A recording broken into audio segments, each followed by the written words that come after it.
আসসালামু আলাইকুম। গরমে ঠান্ডা ঠান্ডা ফালুদা খেতে অনেক ভালো লাগে। ইফতারেও ঠান্ডা ঠান্ডা মজারেই ফালুদা তৈরি করতে পারেন। অনেকেই ফালুদা তৈরিকে কষ্টের মনে করেন। চলুন দেখি কিভাবে খুব সহজেই এই ফালুদা তৈরি করা যায়। আশা করি আমার আজকের রেসিপি সবার ভালো লাগবে।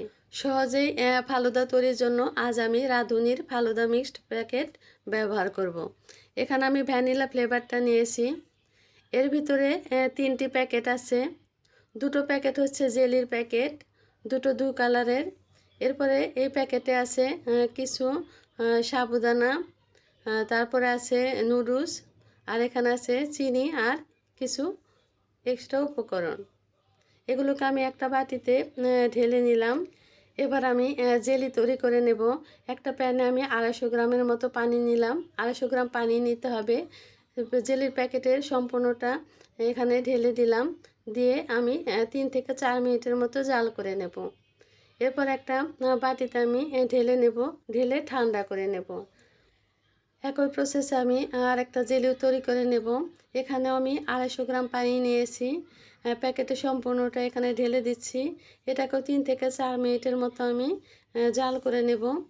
এরপর একটা বাটিতে আমি ঢেলে নেব। ঢেলে নিয়ে এটাকেও ঠান্ডা করে নিতে হবে। চাইলে ফ্রিজে নর্মালেও রাখতে পারেন।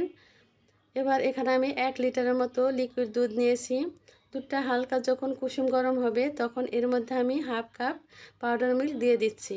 কুসুম গরম দুধে পাউডার মিল্ক দিলে দুধের মধ্যে কোনো দলা দলা ভাব থাকে না। তাছাড়া পাউডার মিল্ক দেওয়ার উদ্দেশ্য হচ্ছে দুধের ঘনত্বটা বাড়িয়ে দেওয়া। দুধ যত বেশি ঘন হবে ডেজার্টটা খেতেও তত বেশি ভালো লাগবে। এখানে আমি সাবুদানা নুডলসগুলো দিয়ে দিলাম, দিয়ে ভালো করে জাল করে নেব। সাবুদানার গায়ের কালার যখন সাদা থেকে পানি পানি কালার চলে আসবে তখনই বুঝতে হবে এগুলো সিদ্ধ হয়ে গেছে। তাছাড়া দেখুন দুধের ঘনত্বটা কতটা বেড়ে গেছে। এবার এটাকে চুলা থেকে নামিয়ে ঠান্ডা করে নেব। এবার জেলিগুলো কেটে নেব। এগুলো ঠান্ডা হয়ে গেছে। আমি ছোট ছোট কিউব করে কেটে নিচ্ছি। একইভাবে আমি বাকি জেলিগুলোও কেটে নেব। কেটে নেওয়া হয়ে গেলে এবার আমি ডেজার্টটা তৈরি করব।